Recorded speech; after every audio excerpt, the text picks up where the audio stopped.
Speaking of Bleach,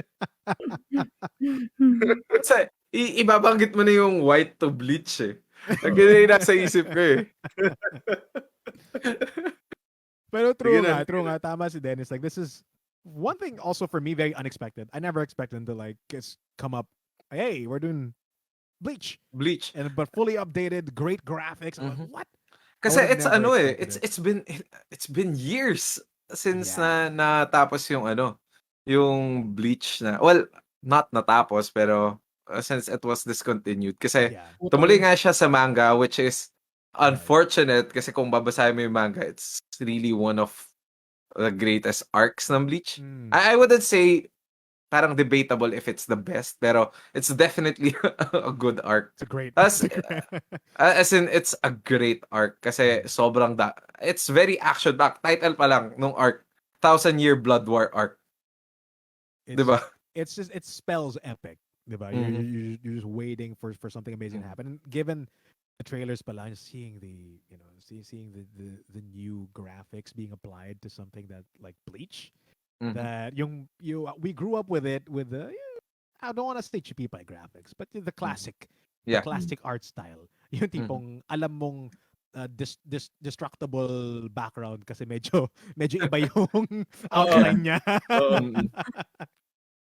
But it looks great and it's super hype. Mhm. And yung lagi na yung dinename drop ni Dennis is the figures that are gonna come from this Yeah. amazing new anime. Kasi pagka Kailan ba yung nakita niyo last yung time? figures, I'm not sure kung kailan nag-end yung last na arc, pero it ended kasi sa ano eh, sa Fullbringer arc na ang kasunod na talaga nun is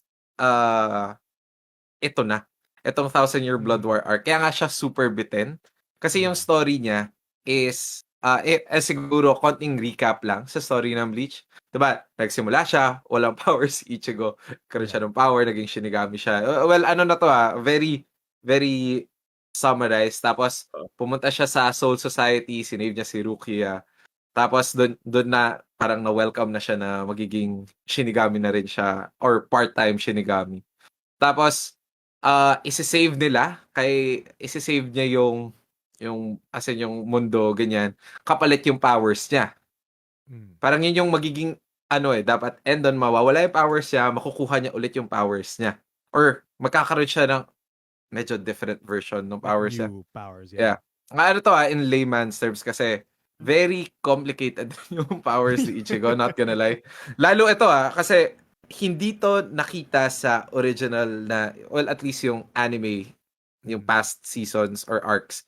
Hindi makikita yung complexity talaga ng power ni Ichigo, pero sa 1,000-Year Blood War arc kasi makikita. As in, what? Kasi parang ngayon hollow at saka Shinigami lang siya, ganyan. Pero it's going to be more explained saan nanggaling yung hollow, saan nanggaling yung Shinigami, saan nanggaling tong ibang powers na to. And basta, it's going to be a lot more complex for him. So, parang sobrang bitin lang kasi kakakuha lang niya ng power niya ulit. Tapos na yung series. Yun na. So, super bitin siya. Pero even though bitin siya, kasi I rewatched it eh. I rewatched it again earlier this year. Just to, refresher lang. Kasi matagal na nga siyang natapos. And I was pretty young when this ended. Na-realize ko na sobrang ganda pala niya talaga. Like, removing the fillers. Deserving siya talaga to be part of the Big Three. And anybody else na is telling you na hindi daw siya Big Three, blah, blah, They're blah. wrong. They're wrong. They're just They're wrong. just straight up wrong. Oo. Kasi yun lang They're just too masasabi ko. young. They're just too Panoorin young. mo na lang ulit. Yun yung masasabi ko. Panoorin mo ulit. Or Para kung malaman mo hindi kung ano mo yung pa sinasabi napapanood, mo. you gotta watch it. And even for relatively outdated graphics guys, still really good. Yeah, it is. It is. Yeah. Kasi para sa akin comparing all the art style ng Big Three, Bleach talaga yung pinakamaganda yung art style. Like in terms Even the of suot older nila. one, it was still really good. Especially do sa time frame. That was early 2000s or mid 2010s, ganon. Siguro fun fact lang. Si Tite Kubo yung nagsulat ng Bleach or yung mangaka ng Bleach. Ano siya talaga, he wanted to be a fashion designer. Kaya nagta-translate talaga dun sa clothing ng mga Sa mga characters outfits. eh. Yeah. Yeah, Mm. sa outfits nila, sa character design. So sobrang may ang dami nga nilang mga what's the right term? Yung mga drip clothing sa Pagka mapapansin mo, if you rewatch it again, parang The swag. Yun ba yung what sobrang Mercedes swag is? clothes, That's yeah. lit, May family. Oo. OOTD. Oo. Aesthetic sila, aesthetic. Mm. Carps, pare. Carps. Pero may tanong ako, bakit ano ba ang nakapag, di ba, may big three? Mhm. Paano siya nagiging big three? Wala. Nawala Nawala si si Master. Dennis. Na-offend siya sa'yo. Na-offend. Paano? Bakit Ano mo raw big three? tinatanong? Basta sabi niya, yun na yun. Oo. I Ayan think na, bumalik na. big three wise, it's just really Naging 3 tuloy tayo. Kasi, Oo nga, yun. It's like, big three pala. I think it's just Hindi. really been more of another term for the OGs. Yeah. Mm. And It's naman kasi siya, I think Oo. the label ng Big Three, siya, it's not just because sila yung top na Right. parang in terms of selling ng manga or ratings Mhm. or like that. Kasi it's the span of a decade or maybe Yeah. even more than that na sila lang talaga yung pinaka-prominent. Siya, dubbed by fans. Kasi kung titignan mo talaga in terms of numbers, hindi naman talaga sila yung laging top 1, 2, 3. Laging top 1, 2, 3. Yeah. Pero yung impact niya sa culture ng anime, kasi walang Demon Slayer kung walang Bleach. Sure yun. Kasi yung writer ng Demon Slayer is a huge fan of Bleach and Bleach. Demon Slayer is heavily inspired by Bleach. So, parang ganun. Marami na Kaya nga puti yung hat ni Musen.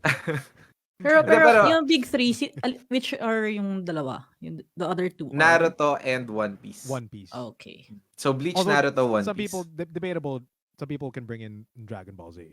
Pero kasi, para sa akin, si Dragon Ball, you could even argue that it's more popular than the other three. Pero iba kasi siya ng time eh. Yeah. Parang, it's a ano yan? Predecessor, yeah. Predecessor of these three. Parang siya yung tatay nila. Ganun. Dragon Ball paved the way. Ganun. Oo. Siya yung OG. Yeah. Parang ang kasabayan kasi ng Dragon Ball, Sailor Moon. Pwede pa yung Yu Yu Hakusho. If you're really... I think what also makes these three kind of the big three is that sila yung parang nag-hook for the huge part of the generations now that are huge anime fans, that have become huge anime fans because when they were a kid, be it, let's say, kahit sa Pilipinas pa lang, di ba? Nung bata ka, nanonood ka ng Tagalog dub ng Bleach, di ba? Or One Piece, or Naruto specifically also, di ba? Ang dami niyan. So it's beyond, as you sabi nga din, it's beyond numbers, beyond all that. It's just the cultural impact that it had and still has to this day. The amount of Naruto cosplayers, the amount of Bleach cosplayers, diba? One Piece pa lang. Well, to be fair, One Piece is not done yet. Yeah. So, pero kasi, it's diba? still growing. If you think about it, ang daming nagtatry mag-defend ito na parang tinatry i-debunk na hindi sila yung big three because of kasi lagi ko nakikita yan sa TikTok at least a month ago. Na parang sinasabi nila hindi daw part yung Bleach, ganyan. If you look at the numbers, ganyan. It's not about the numbers. It's not just about the numbers. At saka super hype ngayon kasi if you really think about it, One Piece is still ongoing, di ba? Naruto natapos siya pero kinontinue as Boruto, although Boruto anime. Yeah. Tapos ngayon, babalik Bleach. No comment. those three. Po ako. Pero diba, those three, as in yung tatlong yun, they're just, babalik lang siya. And ang lagi ko sinasabi sa mga videos ko, ayan na, makikita nyo na yung reason kung bakit siya part ng Big Three. Kasi pagka binalik yung Bleach, pagka pasok yan, for sure, i-compare siya sa ibang anime. And in terms of storytelling, it's just there. As in, it's great. Wala akong masasabing masama sa kanya, to be honest. Yeah. And also, I mean, they're the three animes rin na almost no matter what generation of anime fan you are, if you ask them, hey, do you know Bleach? Do you know One Piece? Do you know Naruto? Pretty much siguro you have a 99% success rate that they know what it is. Possible na di pa nila napapanood, but they know what it is. And they know what Ichigo looks like, and they know what Naruto looks like, and they know what Luffy looks like. Oo nga, alam ko Oh, diba? Mm. So it's just like, Yeah. it's just Si overall Shark nga nakapanood ng impact. Bleach eh, di ba? Pero daw, season 1 ng Yeah. Bleach. Dinodrawing ko pa sino to? Yung yung naka-white. Marami sila. Hindi, yung meron siyang dragon na blue. Si paborito yan ni Capsicle eh. Yung Ice Powers, Ice Oo. Dragon. Wait, Oo. hindi kasi ako magaling sa names eh. So sometimes I Ito really siya. have to recall. Dinodrawing ko pa siya dati. Naalala ko. Si I forgot. Hitsugaya. Basta Yeah. yun. Sometimes it's hard to remember these names. Yeah. Basta siya. Pati yung Yeah. red hair na naka-ponytail na Si Renji. Renji. Yung ano, Toshiro. Hitsugaya ayun, Toshiro. Toshiro. Ayun, Oo. Hitsugaya Toshiro. Yeah. Tapos si Renji siya yung humahaba yung Oh, blade. mahaba yung sword na Ang meron angas ganun. ng concept talaga nung sword niya eh. Pero at the same time, lagi siyang talo. Oo. Talunan eh, no? Oo. Okay na sana. Parang siyang si Vegeta eh. Yung trade-off. He's super cool. But he just never wins. Although, again, 1,000-year Blood War arc, You could never can tell, guys. Diba? Who knows? ano siya eh, lalakas siya sa 1,000-year Blood War arc. Yung lang masabi ko. Lahat naman sila halos. Mm.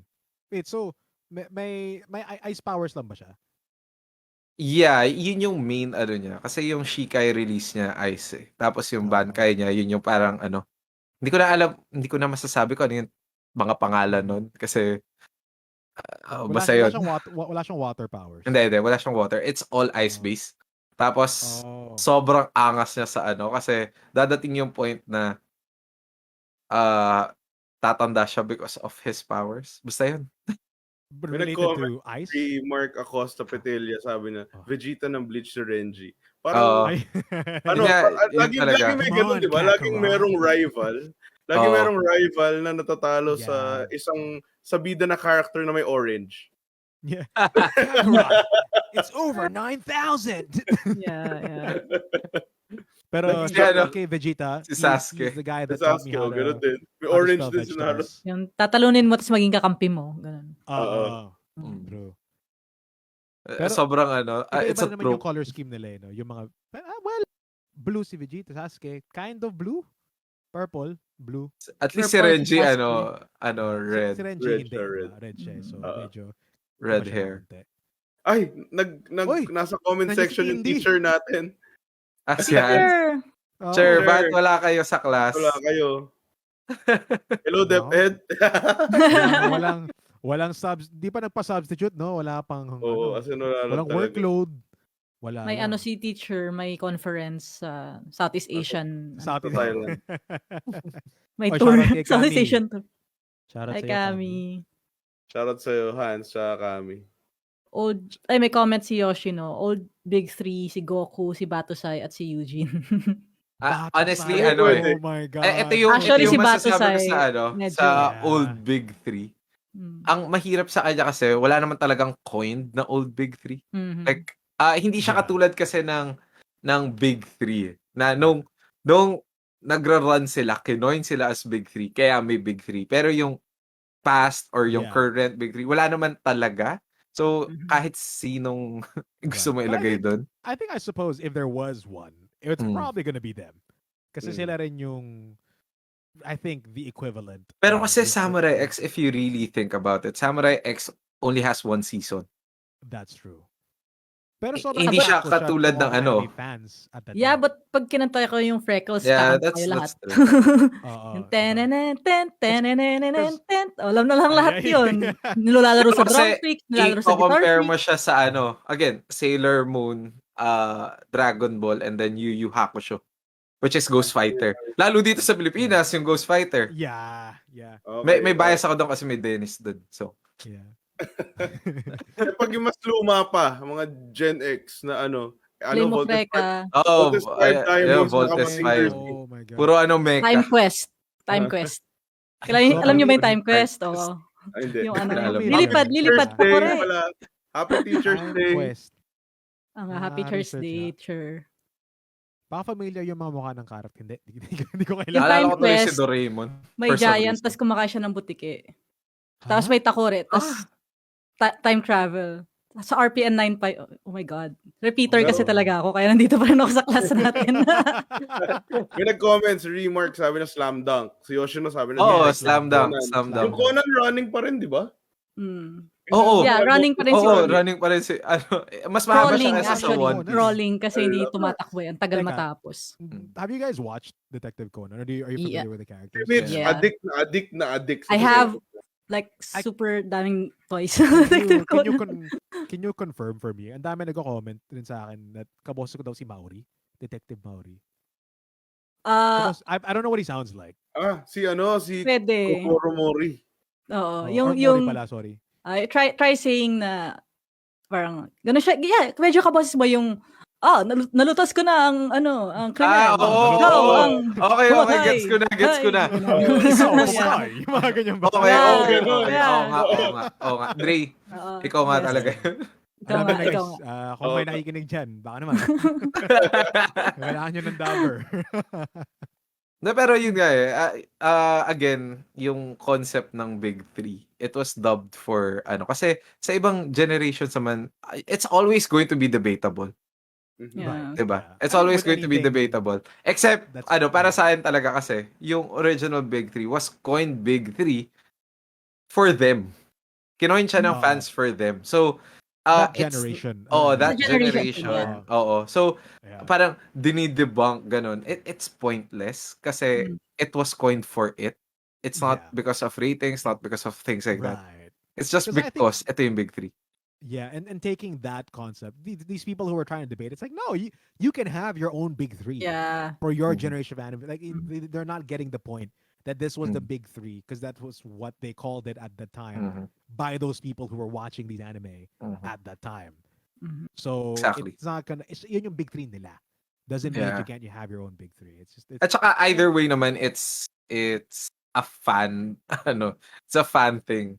So, Yeah. fans lang yung nag-coin na to. It's not really official. So, yeah. There's if no you like, have your big own three, anime conglomerate like no, this Yeah. is the big three awards. yeah. K-pop pala big. K-pop. And I mean, Debatable na rin yun. Yeah, and I mean, there's always gonna be a new kind of big three because this Mm. the anime is potentially just gonna be going on forever. Ngayon nga, yung current gen, at least yung kaya tawag na new gen anime, like sila Demon Slayer, ganyan. Ang hirap kaya maglagay ng big three. Like ikaw, Dre. Kung magsasabi ka ng big three ngayon, like strictly, ang hirap, di ba? Ang hirap i-debate. Yeah, Kasi I would say big five, pwede pa. yeah, and I think also because the back in the day things were much simpler, and that a lot of the anime, it's just they just want to give you action, great story, but a lot of action. But now there's just such a plethora of different types of anime. Yeah. Isekai animes, and also just an anime where I think one thing where could be confusing if you try to come up with a list right now is Spy Family. Mhm. Just so why would you consider it in your list? But ang hirap kasi Yun nga sobrang different yung genre niya. Yeah. It's like you get some Kaya nga, action, but it's also ang wholesome iniisip family mo stuff. kagad, battle shonen, yung big three. Right. Maybe that's Oo. why. Kung So- i-restrict mo doon, at least kahit pa Yeah. paano makakaisip ka. Kasi if I Yeah. was going to make a big three, it's probably JJK, Demon Slayer, and either MHA or Black Clover, maybe. Pero kahit Ooh. ngayon, Feeling medyo, ko MHA if you're more mainstream, and Black Yeah. Clover if you're a little bit more, more. but still, lahat yun right now, di ba? True. Sobrang laking impact sa anime Right. community Yeah. on their own. Tapos Yeah. again, pwede ka pa magdagdag ng ibang anime doon na okay din naman. So, De bago tayo Yeah. mag-move sa next topic, tanong ko lang, bakit kayo excited sa Bleach? Ano yung pinaka-excited kayo na makita? Ano yung gusto nyong makita dito sa Bleach? Kasi ako wala akong idea, wala akong sagot. Kaya kayo Kasi, sasabihin ko mga anime fan. tatry kong hindi, mag-iisip ako ng konti kasi tatry ko sagutin siya in a way na hindi spoilers. Sige. Ako na lang mauna. Wag Sige. nag-isip ka. Because coming from somebody who's not as knowledgeable as si Dennis about Bleach, but I've watched a good amount of Bleach. Kasi early this year, I was like, I think it's about time that I start watching Bleach. And di ko pa siya natatapos, but because of, alam mo when you start an anime that's been out, or anything that's been out for a while, mapapa-research ka, you want to know a little bit more about it. And I've been hearing a lot about this specific arc and just the hype behind what may happen in this arc. And to see it in this current day and age type of graphics and animation as well. It's just that's for me. Because I'm a sucker for fight scenes. Give me good fight scenes, and I'll enjoy it. You can Mhm. give me a pretty bad movie, but if it's got good fight scenes and decent world building, I'm in. So I'm pretty easy to please when it comes to that kind of stuff. So for Mhm. me, I just want to see the crazy action and yung nga, sabi ni Dennis, a deeper explanation of source ng powers ni Ichigo. That's Mhm. a very interesting thing for me to Mhm. delve into. Yeah, Ibig sabihin ng Ichigo strawberry, di ba? it is. It is the Tama, di ba? or is it a kind of strawberry or does it mean strawberry? Actually, hindi ko alam. I wouldn't know. Basta ang alam ko ibig sabihin ng Ichigo strawberry. So, puro sila May deeper food, no? meaning kaya yan. Ichigo, Japanese word for strawberry. Tama. Mm. Sabi ni Google. Pero Okay, di wala naman lang. red si Ichigo. Or is he red from the blood of his Ang enemies? ang ang kutob ko lang talaga, again, going back to licensing. Bumabalik talaga yung mga older na series like Slam Dunk with the movie this December, this with Yeah. kasi may pera na po yung mga dating nanonood sa hapon. True, Yeah, true, true. Actually, Yeah. Like yung mga True. resi na Slam Dunk, they're flying off the shelves. I'm Oh, seeing it yeah. na The toy community pa lang eh, diba? You're just like, eat that up. Okay. Parang finally may pambili na ako nitong toys. totoo Mm. yan. Mhm. Totoo yan. It's they know their target market Mhm, Yeah. mhm. and they know where they're at, and they're at the point where they can be spending the big bucks. So Yeah. they gotta capitalize on it. And Ako hindi nga, na biglang bata nakabili na ako kasi. ng figures kahit pa paano. Before parang, alam mo yung, as a collector right now, pinapangarap mo lang yan before. Na magkaroon ka ng figure, Oh ganyan. yeah. Text lang, okay na. Yeah. Mm. Text Talking na about meron. powers, purchasing power daw ng mga fans. yun yung na-buff ngayon. Yeah. Yeah.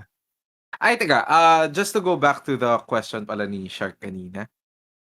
Siguro sa akin, ang pinaka-excited talaga ako dito is, siya war kasi siya. So, you can expect talaga na super action-packed yung yung magiging theme nung series na it's not, pero at the same time kasi sobrang daming ma-explain dito. Yun yung masasabi ko kasi siya like any other series na patapos na, they have to close yung mga loose ends. 'Di ba? Mm. They So have to lore. tie There's it a lot up, of 'di ba? lore. So maraming lore na i-reveal dito plus maraming fight scenes, maraming at saka halos lahat ng characters nga like I said kanina, may upgrade sila dito. So yung mga different na power-ups nila makikita natin. And again, yung animation, as in yung raw animation nito, Yeah. as in Oo nga, judging from the trailer, ibang-iba siya dun sa dati talaga. So yun, yun talaga yung reason bakit super excited ako for Bleach. And it's probably the most hype talaga na anime this year. Oh, for As a sure. for I sure. definitely think so. Yeah. It's so hype na pinag-agawan siya ng Crunchyroll at saka Disney Plus. Yes, Yeah. Disney Plus yung bibili sa kanya. Because Disney Plus yung nanalo sa bidding. yeah, because if you think Right. about it, diba, this arc is something that people have been waiting for forever.